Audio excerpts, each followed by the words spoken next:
بسم الله الرحمن الرحيم. إن الحمد لله نحمده ونستعينه ونستغفره ونعوذ بالله من شرور أنفسنا ومن سيئات أعمالنا. من يهده الله فلا مضل له ومن يضلل فلا هادي له، وأشهد أن لا إله إلا الله وحده لا شريك له، وأشهد أن محمدا عبده ورسوله صلى الله وسلم وبارك عليه وعلى آله وصحبه. يا أيها الذين آمنوا اتقوا الله حق تقاته ولا تموتن إلا وأنتم مسلمون.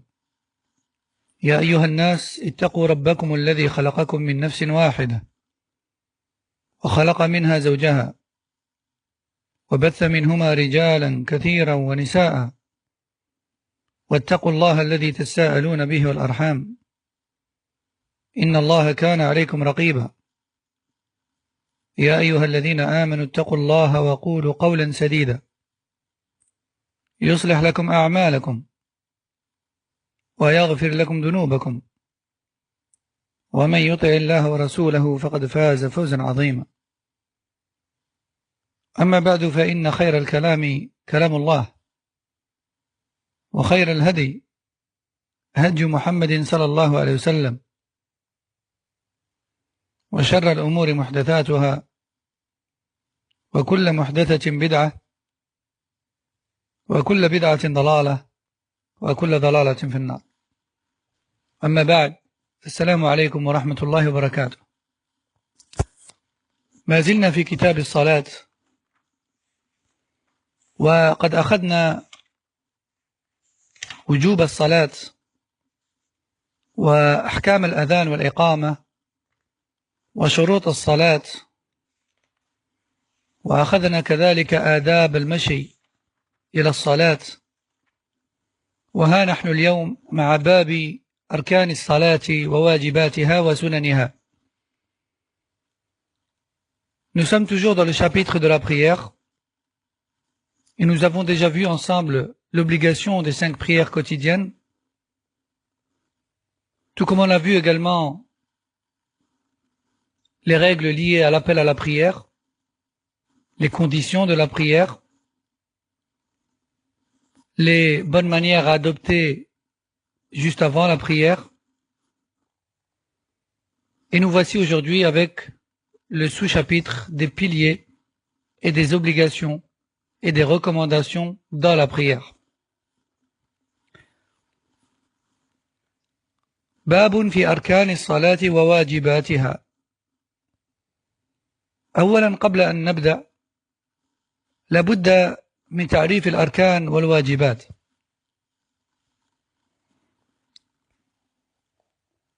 الأركان، أركان الصلاة هي الأقوال والأفعال التي تتكون منها ماهية الصلاة، فهي أجزاء الصلاة التي تتركب منها ولا تصح بدونها، فلا تسقط أركان الصلاة إلا عند العجز عنها، فمن تركها ناسيا أو جاهلا أو عامدا فلا تصح صلاته.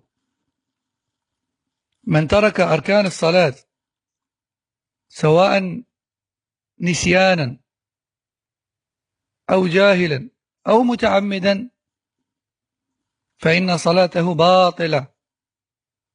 وأما وجوب قضاء هذه الصلاة أو الصلوات فمحل خلاف بين أهل العلم. إذن الأركان هي ما تتكون منه الصلاة، هي الأجزاء التي تتركب منها الصلاة. وأما الواجبات فهي الأفعال والأقوال التي يلزم المصلي فعلها أثناء الصلاة، وإن تركت عمدا أبطلت الصلاة، وإلا فلا، ولكن تجبر بسجود السهو في آخر الصلاة أو بعدها بقليل. والفرق بين الركن والواجب في النصوص أن الركن جاء وجوبه لفظا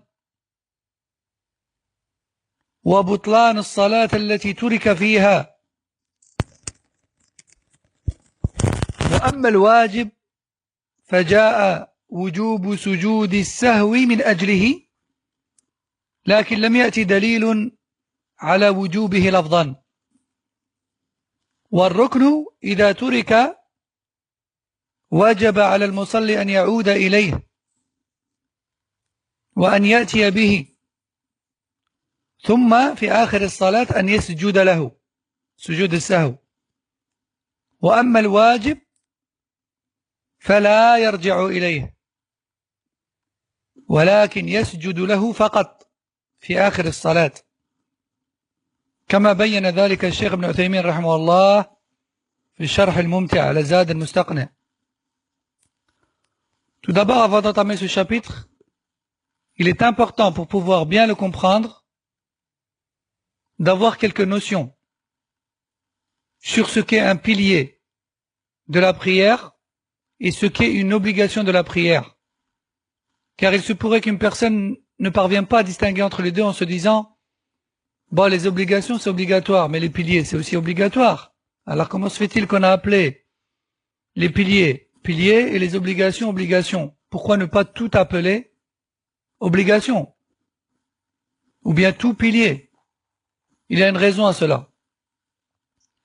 Tout d'abord, les piliers de la prière, ce sont les paroles et les actes, et ils sont majoritairement composés d'actes. Les piliers de la prière, ce sont des paroles et des actes, mais majoritairement des actes, qui composent la prière, et sans lesquels la prière est nulle, peu importe la raison de leur délaissement. Que ce soit par oubli, par ignorance, volontairement, peu importe. Une prière où un pilier ou plus ont été délaissés est nulle, quelle que soit la raison et l'excuse de l'auteur de cette prière. Maintenant, bien sûr, celui qui a délaissé ce pilier-là et qui a accompli une prière nulle, par oubli ou par ignorance, il est excusé. Il mérite pas de châtiment, mais sa prière est tout de même nulle. En revanche, celui qui l'a délaissé volontairement, non seulement sa prière est nulle, mais en plus de cela, il encourt un jugement dur et il mérite également un châtiment, sauf si Allah lui pardonne. Donc, je répète et je dis, les piliers, c'est ce qui compose principalement la prière et dont le délaissement annule systématiquement la prière, quelle que soit la raison. Ensuite, cette prière qui est nulle, est-ce qu'elle doit absolument être rattrapée, oui ou non? Ça, c'est un sujet à divergence entre les savants. Il y a maintenant une personne qui, pendant des années, a prié, par exemple, à son travail, assise, afin de passer inaperçue. Puis, après des années, elle a appris que la position debout dans la prière, c'est un pilier dans la prière. Et que son délaissement à cause du travail n'est pas une excuse. Et que de ce fait, les prières qu'elle a accomplies pendant des années dans cette position assise sont nulles. À partir de maintenant, elle ne peut plus commettre cette erreur-là, sinon elle serait dans le péché. Mais avant ça, elle était excusée par l'ignorance. Mais la question qui se pose, c'est est-ce que cette personne doit rattraper toutes les prières passées? Sujet à divergence. Et on se suffira de dire cela pour aujourd'hui. Donc ça, c'est les piliers. Ensuite, les obligations de la prière. Les obligations de la prière, ce sont également des paroles et des actes obligatoires dans la prière, composés majoritairement, cette fois-ci, de paroles, et non pas d'actes, composés majoritairement de paroles. Les piliers, c'est majoritairement des actes. Les obligations, c'est majoritairement des paroles. D'accord? Le délaissement des obligations, s'il est volontaire, la prière est nulle. S'il est involontaire, c'est-à-dire par oubli ou par ignorance, alors la prière reste valide. Mais si la personne s'en rappelle pendant la prière, ou bien quelque peu après avoir terminé la prière, il lui suffira de se prosterner 2 fois pour la distraction qu'elle a eue, et la prière est validée. Si elle oublie, alors, ce n'est pas grave, elle est excusée. La prière est également validée. Donc vous avez vu la différence entre les piliers et les obligations? Si on se rappelle du délaissement d'un pilier pendant la prière, on est obligé d'y revenir, d'accomplir le pilier et puis de continuer, et de faire la prosternation distraction à la fin. Si on se rend compte pendant la prière qu'on a oublié une obligation, on ne doit pas y revenir. Et on doit également accomplir la prosternation distraction à la fin. Pour le pilier, on revient. Pour l'obligation, on ne revient pas.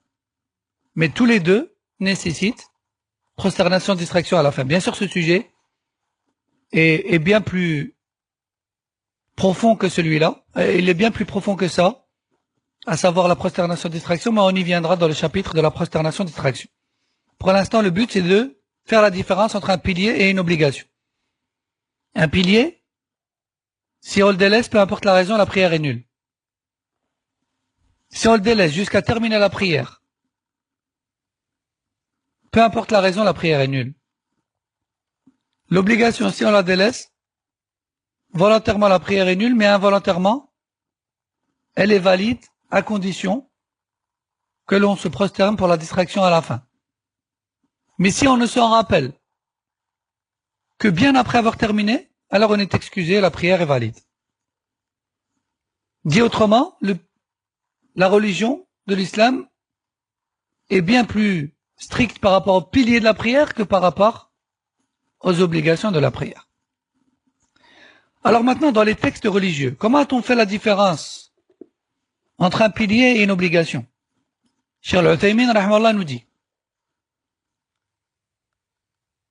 les actes qui sont décrits comme étant obligations dans les textes, clairement, les actes et les paroles dans la prière qui sont décrits comme étant clairement des obligations dans les textes sont considérés systématiquement comme étant des piliers.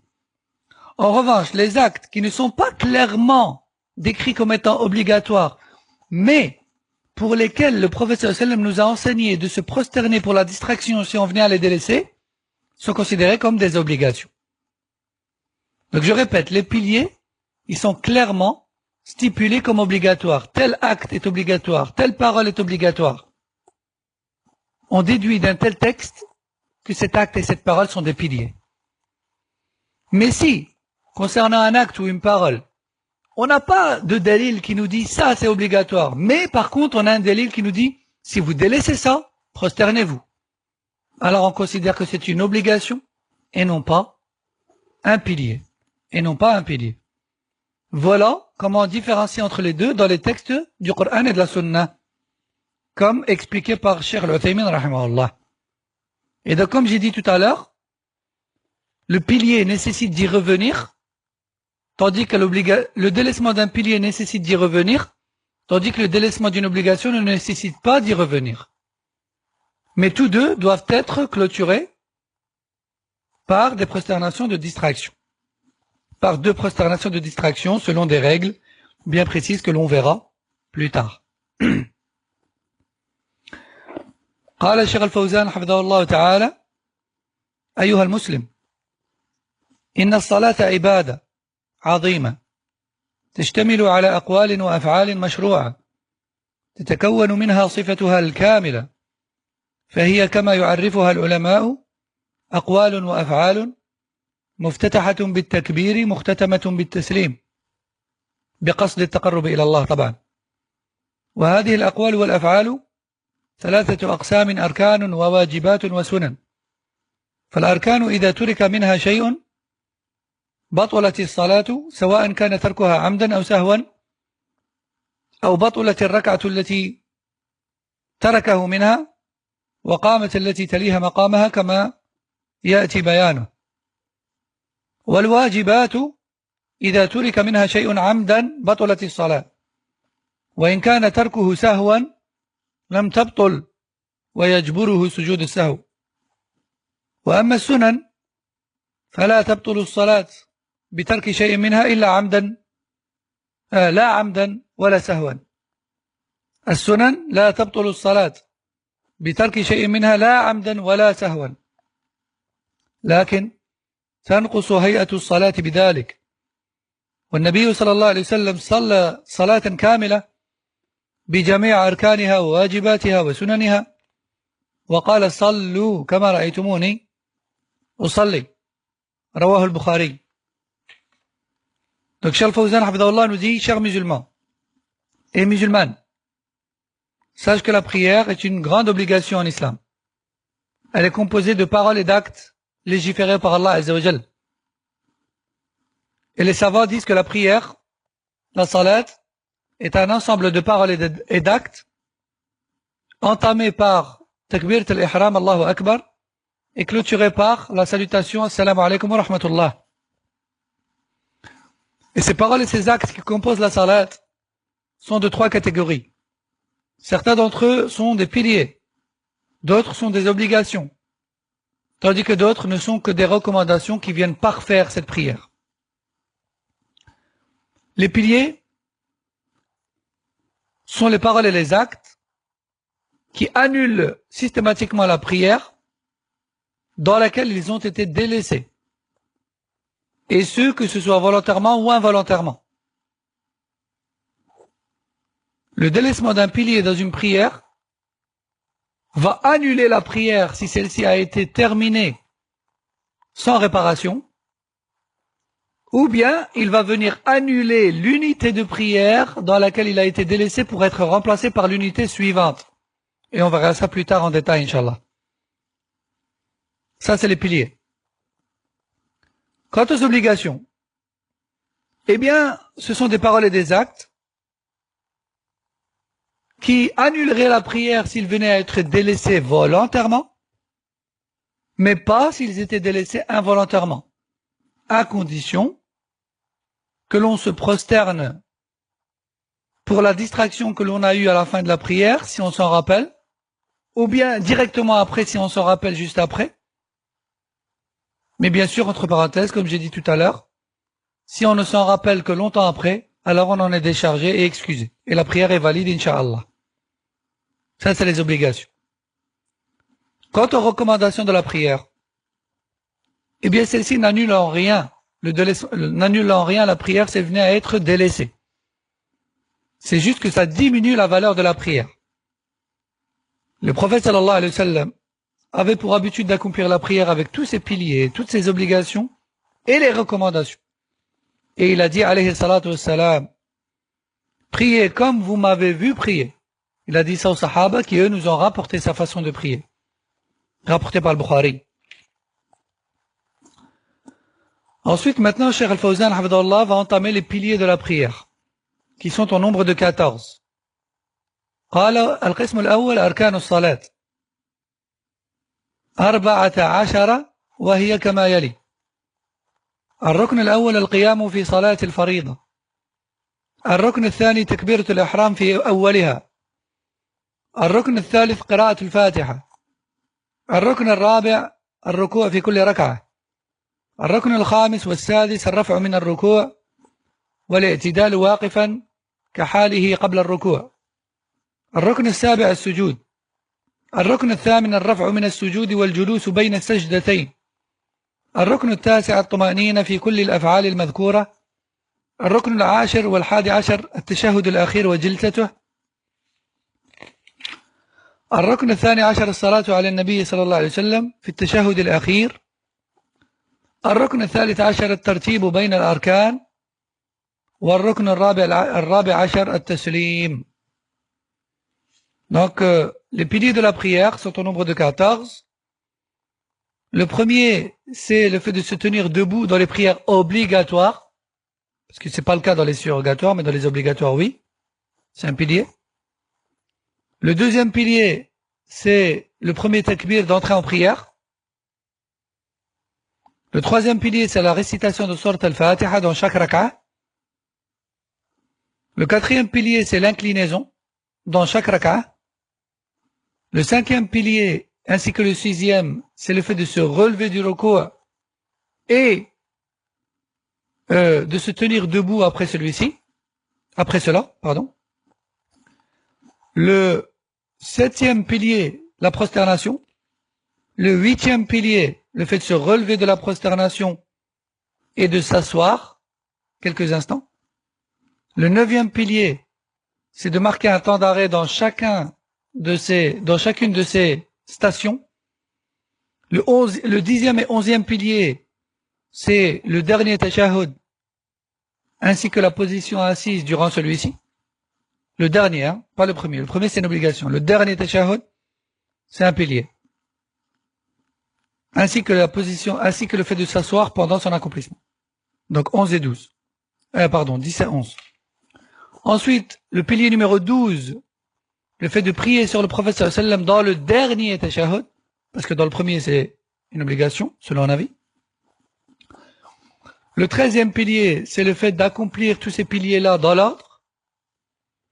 Et enfin, le 14e et dernier pilier de la prière, c'est la salutation. Assalamu alaikum wa rahmatullah. Maintenant, voyons tout cela en détail.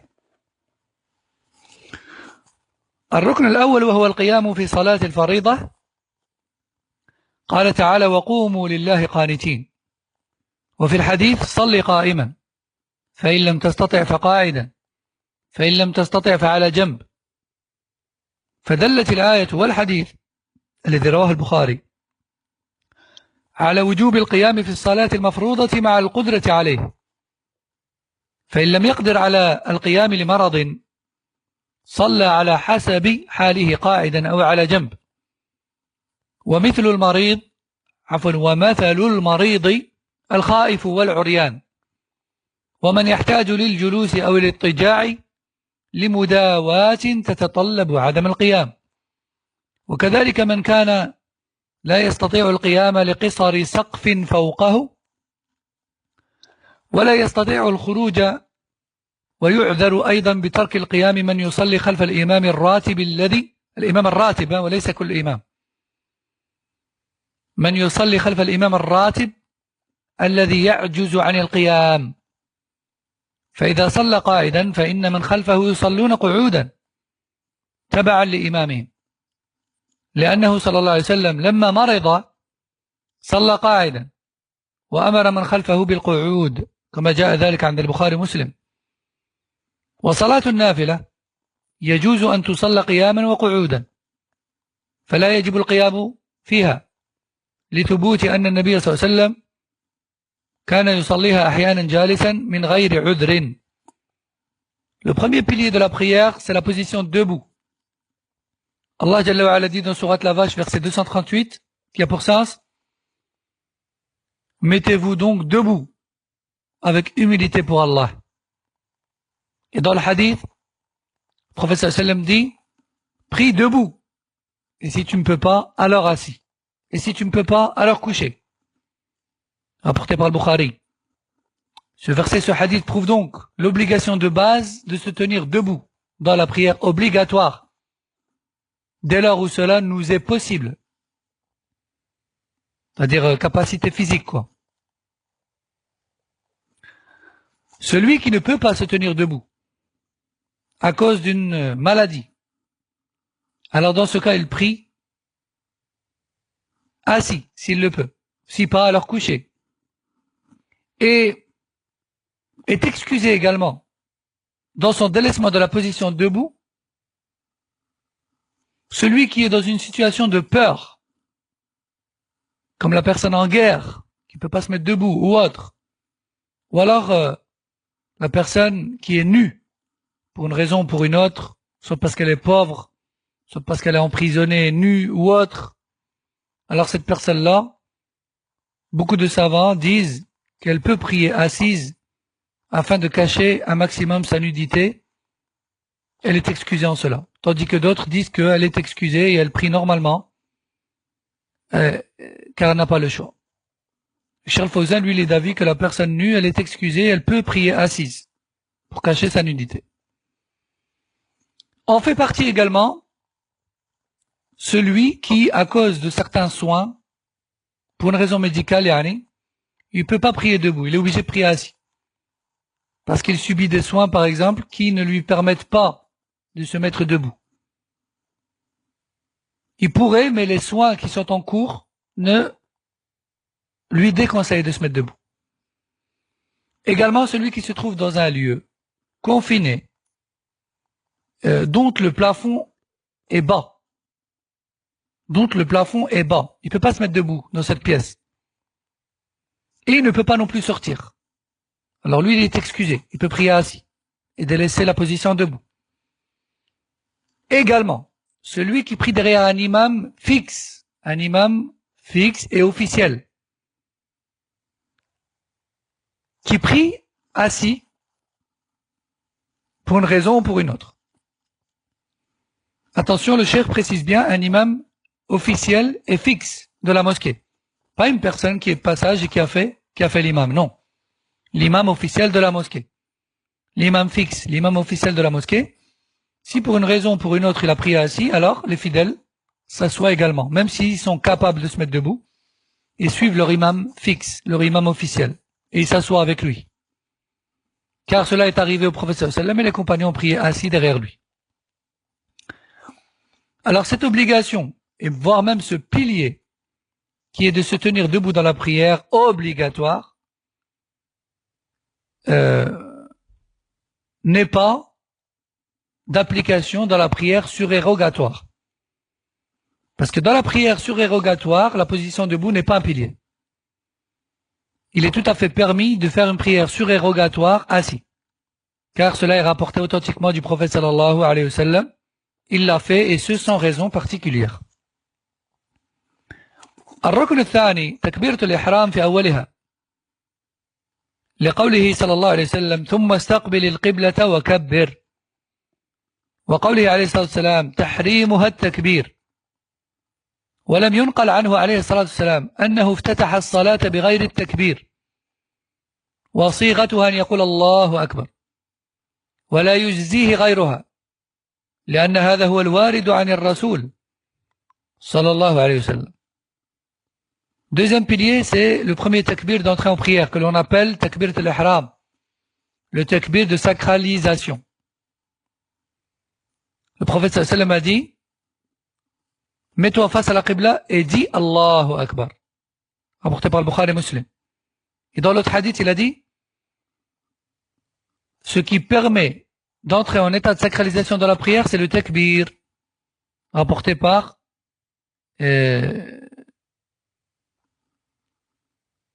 le cheikh ne cite pas qui est-ce qui le rapporte, il cite juste que sa chaîne de transmission est satisfaisante. Ah, mais Afwan, j'ai omis de chercher sa source. Cheikh Fawzan nous dit également, jamais il n'a été rapporté du prophète sallallahu alayhi wa sallam l'entrée en prière par une autre formule que Allahu Akbar. Il n'est donc pas permis d'entrer en prière avec une autre formule que celle-là. On ne peut pas dire Allahu A'zam, Allahu A'az, Allahu Aqwa, Allahu A'la. Tout ça c'est vrai, mais on ne peut pas entrer en prière avec. Car le prophète sallallahu alayhi wa sallam a dit quoi? Sallu kama ra'aytumuni usalli. Priez comme vous m'avez vu prier. Et il a dit quoi d'autre? Man amila amalan laysa alayhi amruna fahuwa rad. Quiconque pratique l'islam autrement qu'enseigné par mes soins se verra rejeter son culte par Allah Azza wa Jal. الركن الثالث قراءة الفاتحة لحديث لا صلاة لمن لم يقرأ بفاتحة الكتاب رواه البخاري نعم رواه البخاري مسلم. وقراءتها ركن في كل ركعة وصح عن النبي صلى الله عليه وسلم أنه كان يقرأها في كل ركعة. وهي واجبة في حق كل مصل أو يختص وجوبها بالإمام والمنفرد؟ هل هي واجبة في حق كل مصل أو يختص وجوبها بالإمام والمنفرد؟ فيه خلاف بين العلماء، والأحوط أن المأموم يحرص على قراءتها في الصلوات التي يجهر فيها الإمام والأحوط أن المأموم يحرص على قراءتها في الصلوات التي لا يجهر فيها الإمام، وفي السكتات في الصلاة الجهرية. Troisième pilier de la prière, la lecture de Sourate al-Fatiha. Car le prophète sallallahu alayhi wa sallam a dit, il n'y a pas de prière pour celui qui ne récite pas Sourate al-Fatiha. Rapporté par le Bukhari et Muslim. La lecture de Sourate al-Fatiha est un pilier, et ce, dans chaque unité de prière. Il est rapporté authentiquement du prophète sallallahu alayhi wa sallam sa récitation dans chaque unité de prière. Question. Est-ce que la lecture de al-Fatiha est obligatoire pour tout prieur, ou bien uniquement pour l'imam et celui qui prie seul? Dit autrement, est-ce que la lecture de al-Fatiha est obligatoire pour celui qui prie derrière un imam qui récite à haute voix? Cheikh Al-Fawzan nous dit, ce sujet est un sujet à divergence entre les savants. Mais le mieux, pour être épargné de la divergence et pour garantir la validité de sa prière, c'est de veiller à réciter le Fatiha dans toutes les prières à basse voix, ainsi que dans les temps d'arrêt de l'imam, à haute voix. Yani lorsque l'imam dit Alhamdulillahi Rabbil Alamin, quand il fait cette sunna qui est de s'arrêter à chaque verset, toi tu dis à basse voix Alhamdulillahi Rabbil Alamin, Ar-Rahmanir Rahim, Ar-Rahmanir Rahim, Maliki Yawmiddin, Maliki Yawmiddin, etc. À basse voix, bien sûr, sans déranger les voisins. Selon un avis, hein. Selon un autre avis, il se suffit d'écouter et ne récite pas. Cheikh Al-Fawzan nous dit que le plus sécurisé, c'est tout de même de la réciter. Wallahu a'lam. Quatrième pilier de la prière. الركوع في كل ركعة. لقوله تعالى يا أيها الذين آمنوا اركعوا واسجدوا. وقد ثبت الركوع في سنة الرسول صلى الله عليه وسلم، فهو الواجب بالكتاب والسنة والإجماع، وهو في اللغة الانحناء. والركوع المجزئ من القائم هو أن ينحني حتى تبلغ كفاه ركبتيه إذا كان وسط الخلقة. والمجزئ من الركوع في حق الجالس مقابلة وجهه ما وراء ركبتيه من الأرض. Quatrième pilier de la prière, l'inclinaison, le recours. Allah Azza wa Jal dit dans Sourate Al-Hajj, verset 77, qui a pour sens, ô vous les croyants, inclinez-vous et prosternez-vous. Et il est rapporté authentiquement du prophète sallallahu alayhi wa sallam qu'il s'inclinait dans la prière. C'est donc une obligation prouvée par le Coran et la Sunna, ainsi que l'unanimité de la communauté. Linguistiquement parlant, al-ruku', ça veut dire al-inhina, qui signifie, comme on l'a traduit en français, l'inclinaison, le fait de s'incliner, le fait de pencher le haut de son corps en avant. Et le minimum obligatoire dans le ruku', c'est de s'incliner jusqu'à déposer les paumes de ses mains sur ses genoux. Ça, c'est pour celui qui est debout. Quant à celui qui est assis, eh bien, le minimum pour marquer l'inclinaison al-ruku', c'est de baisser légèrement la tête de sorte à mettre son visage de face au sol, juste devant ses genoux. Et c'est-à-dire qu'à la base, quand on prie assis, notre visage regarde devant soi. Et lorsqu'on fait le recours, on baisse la tête de sorte à placer son visage face au sol et plus précisément juste devant nos genoux. Car ce jour, ce sera encore plus près. الركن الخامس السجود الركن الخامس والسادس الرفع من الركوع والاعتدال واقفا كحاله قبله لأنه صلى الله عليه وسلم داوم على فعله وقال صلوا كما رأيتموني أصلي جاء عند البخاري. Cinquième et sixième pilier, le fait de se relever du ruku' et de rester en position debout comme avant le ruku', quelques instants. Donc il y a le mouvement pour se relever, ça c'est le cinquième, et ensuite le fait de marquer l'arrêt debout, ça c'est le sixième. Le prophète sallallahu alayhi wa sallam a fait cela dans toutes ses prières et il a dit priez comme vous m'avez vu prier. Alayhi salatu wassalam, comme rapporté par Bukhari. الركن السابع السجود وهو وضع الجبهة على الأرض ويكون على الأعضاء السبعة في كل ركعة مرتين لقوله تعالى واسجدوا وللحديث الوارد وللأحاديث الواردة في أمر النبي صلى الله عليه وسلم به وفعله له وقوله صلوا كما رأيتموني أصلي رواه البخاري. فالأعضاء السبعة هي الجبهة والأنف واليدان والركبتان وأطراف القدمين، فلا بد أن يباشر كل واحد من هذه الأعضاء موضع السجود وحسب الإمكان،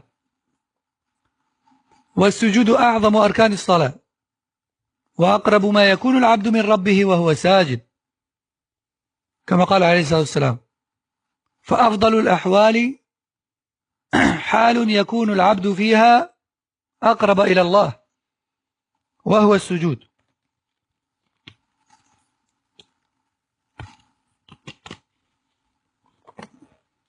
جاء في الحديث أن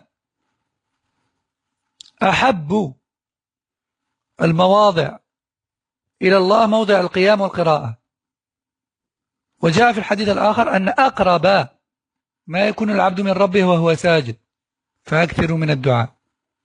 فهناك أحب موطن وهناك أقرب موطن.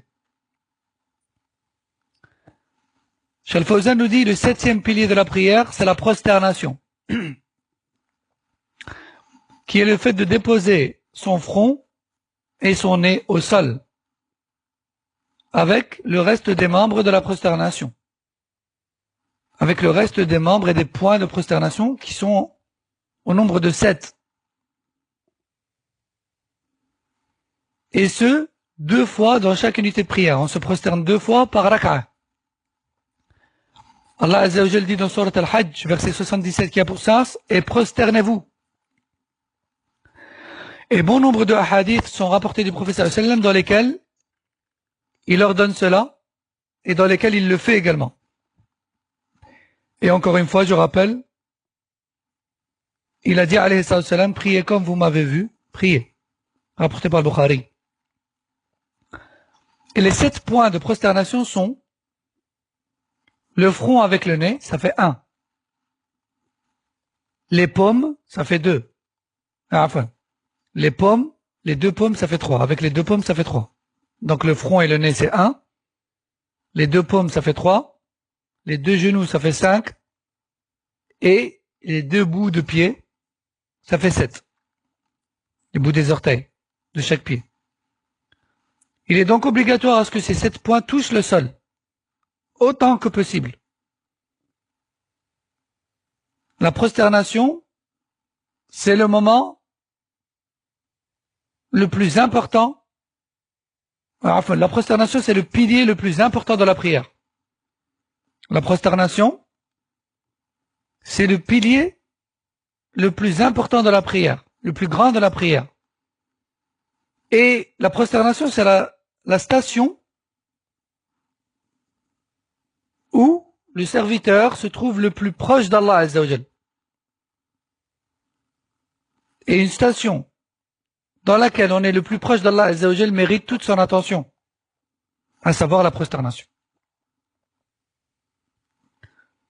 Entre parenthèses, je rappelle que le prophète sallallahu alayhi wa sallam a dit, la station la plus aimée à Allah, c'est la position debout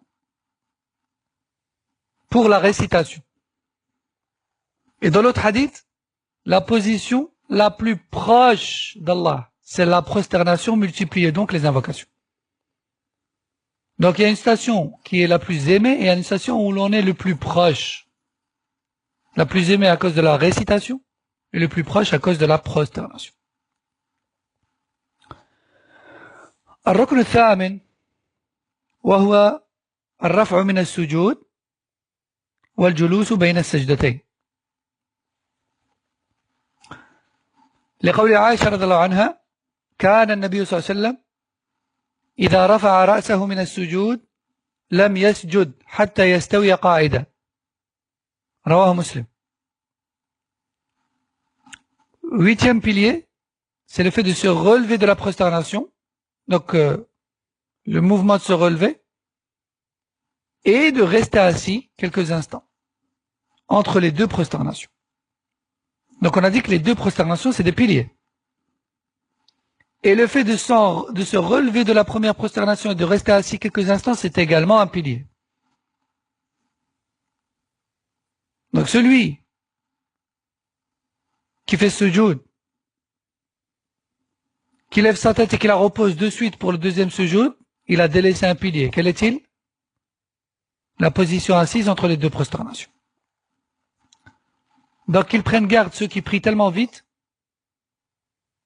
qu'en réalité ils suppriment des piliers par-ci par-là et des obligations par-ci par-là. Leur prière sera ainsi invalide.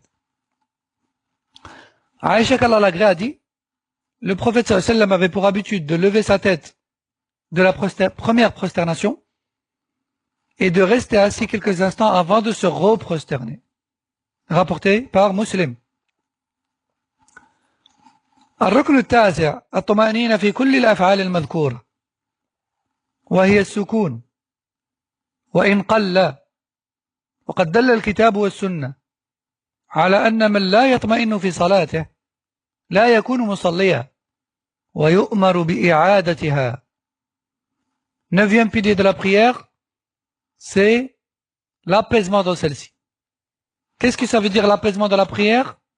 C'est le temps d'arrêt marqué dans chacune des stations de la prière. Et de ne pas enchaîner les positions et les stations sans marquer de temps d'arrêt. Il y a un minimum de temps d'arrêt à avoir ou à marquer dans chaque position. À défaut de quoi la prière est annulée, car c'est un pilier. الركنان العاشر والحادي عشر التشهد الأخير وجلسته وهو أن تقول التحيات لله والصلوات والطيبات إلى آخره اللهم صل على محمد إلى آخره. فقد ثبت أنه صلى الله عليه وسلم لازمه وقال صلوا كما رأيتموني يصلي. وقال ابن مسعود رضي الله عنه كنا نقول قبل أن يفرض علينا التشهد كنا نقول قبل أن يفرض علينا التشهد السلام على الله قبل عباده السلام على جبريل السلام على ميكائيل السلام على فلان. فقال النبي صلى الله عليه وسلم لا تقولوا السلام على الله فإن الله هو السلام ولكن قولوا التحيات لله إلى آخره. رواه البخاري ومسلم. فقوله كنا نقول قبل أن يفرض علينا التشهد دليل على فرض التشهد. ونحن قلنا أن كل فعل أو قول من أفعال وأقوال الصلاة جاء دليل واضح على فرضيته فهو في الأصل ماذا؟ ركن من أركان الصلاة. Dixième et onzième pilier de la prière,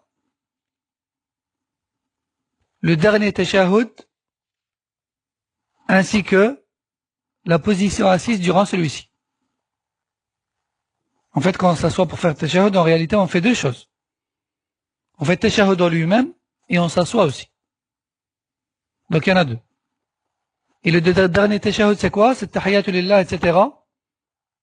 Ainsi que la prière sur le prophète sallallahu alayhi wa sallam. Allahumma salli ala Muhammad, etc. Le prophète sallallahu alayhi wa sallam faisait cela. Il ne le délaissait jamais. Et il a dit, priez comme vous m'avez vu prier. Et il est rapporté qu'Ibn Mas'ud, qu'Allah l'agrée, a dit, soyez attentifs, concentrez-vous. Il a dit, Ibn Mas'ud, avant que le tashahhud ne devienne obligatoire, nous disions As-salam ala Allah. As-salam sur ses serviteurs. As-salam sur Jibril. As-salam sur Mikaïl. As-salam sur tel et tel. Et le prophète sallallahu alayhi wa sallam nous a repris. Et il nous a dit, ne dites pas As-salam ala Allah. Car Allah c'est lui-même As-salam. Mais plutôt dites, ici il a ordonné, mais plutôt dites At-tahiyyatu lillah, etc. Rapporté par le Bukhari Muslim. Donc le fait qu'Ibn Mas'ud dise, nous disions avant que le tashahhud ne devienne obligatoire, prouve clairement que le tashahhud est obligatoire. Dernier tashahhud, c'est un pilier. Et le premier tashahhud, c'est une obligation. Et tout à l'heure, on a expliqué qu'est-ce qui a permis aux savants de catégoriser les piliers et les obligations. Pour celui qui est arrivé en retard, il lui suffira d'écouter le début du cours. الركن الثاني عشر الصلاة على النبي صلى الله عليه وسلم في التشهد الأخير بأن يقول اللهم صل على محمد وما زاد على ذلك فهو سنة. Douzième pilier de la prière sur le prophète sallallahu alayhi wa sallam dans le dernier tashahhud. Parce que le premier tashahhud ainsi que la prière sur le prophète sallallahu alayhi wa sallam, c'est une obligation. Mais le deuxième tashahhud, ou plutôt pour être plus précis, le dernier tashahhud, parce que dans Salat al-Fajr par exemple, il y a un seul tashahhud. Donc on ne peut pas dire deuxième. Mais en tout cas, dans le dernier tashahhud de chaque prière obligatoire est un pilier. En y ajoutant encore une fois la prière sur le prophète sallallahu alayhi wa sallam. Et donc, je reprends et je dis, le 12e pilier de la prière, c'est la prière sur le prophète sallallahu alayhi wa sallam. Dans le dernier tashahhud. Le 12e pilier, c'est la prière sur le prophète sallallahu alayhi wa sallam dans le dernier tashahhud. Et ce en disant, Allahumma salli ala Muhammad, ça suffit. Et tout ce qui est en plus de cela n'est que recommandé. Allahumma salli ala Muhammad suffit. Et en plus de cela, Allahumma salli ala Muhammad wa ala ali Muhammad, etc. Ça c'est meilleur, mais c'est pas obligatoire. الركن الثالث عشر الترتيب بين الأركان لأن النبي صلى الله عليه وسلم كان يصليها مرتبة وقال صلوا كما رأيتموني أصلي رواه البخاري وقد علمها للمسيء صلاته مرتبة بثم. 13e pilier de la prière et l'avant-dernier, c'est le fait d'accomplir tous ces piliers-là dans l'ordre. Car le prophète sallallahu alayhi wa sallam les accomplissait dans l'ordre. Et il a dit, priez comme vous m'avez vu, priez. Et dans le long hadith, dans lequel il a enseigné aux compagnons qui ne savaient pas parfaitement accomplir la prière, il lui a enseigné tous ces piliers-là en disant à chaque fois, ensuite fais cela, ensuite dis cela, ensuite fais cela, ensuite dis cela. Donc le fait de dire ensuite prouve clairement que l'ordre est important et obligatoire. الركن الرابع عشر والأخير التسليم لقوله صلى الله عليه وسلم وختامها التسليم ولقوله صلى الله عليه وسلم وتحليلها التسليم فالتسليم شرع للتحلل من الصلاة فهو ختامها وعلامة انتهائها. Enfin, le dernier pilier de la prière, c'est le taslim. C'est le fait de saluer un minimum de une fois à droite. Et tout ce qui est en plus n'est que recommandation. Le prophète sallallahu a dit, ce qui permet de se désacraliser et de sortir de la prière, c'est la salutation. Donc, la salutation permet de sortir de la prière. أيها القارئ الكريم، من ترك ركنا من هذه الأركان فإن كانت تحريمة، يعني تكبيرة الإحرام، لم تنعقد صلاته، وإن كان غير التحريمة وقد تركه عمدا بطلت صلاته أيضا، وإن كان تركه سهوا كركوع أو السجود، فإن ذكره قبل شروعه في قراءة ركعة أخرى فإنه يعود ليأتي به وبما بعده من الركعة التي تركه فيها، وإن ذكره بعد شروعه في قراءة الركعة الأخرى ألغيت الركعة التي قبلها والتي تركه منها، وقامت الركعة التي شرع في قراءتها مقامها، ويسجد للسهو. وإن علم الركن المتروك بعد السلام فإن كان تشهدا أخيرا أو سلاما أتى به، وإن سجد للسهو وسلم، وإن كان غيرهما كركوع أو سجود فإنه يأتي بركعة كاملة بدل الركعة التي تركه منها، ويسجد للسهو ما لم يطل الفصل، فإن طال الفصل أو انتقض وضوءه أعاد الصلاة كاملة. فما أعظم هذه الصلاة وما تشمل من أقوال وأفعال جليلة، وفق الله الجميع لإقامتها والمحافظة عليها. Cheikh Al-Fawzan hafidallah clôture les piliers en disant: Chers lecteurs ou auditeurs, sache que celui qui délaisse le premier pilier de la prière qui est le takbir, le premier takbir d'entrée en prière, sa prière est nulle, systématiquement, parce qu'en réalité, il n'est jamais entré en prière. Et celui qui délaisse un pilier autre que ce takbir-là, s'il l'a fait volontairement, sa prière est nulle. S'il l'a fait involontairement et qu'il s'en rappelle avant la fin de la prière, alors il pourra le rattraper et se prosterner à la fin de la prière. Pour la distraction. Comment rattraper un pilier délaissé dans une prière? Si on se rappelle d'un pilier oublié avant d'avoir entamé la récitation de l'Fatiha de la raka'a suivante, alors on y revient, on l'accomplit, puis on continue. Par contre, si on se rappelle avoir délaissé un pilier après avoir entamé la récitation de l'Fatiha de la raka'a suivante, alors c'est cette raka'a suivante qui remplace la précédente qui sera annulée.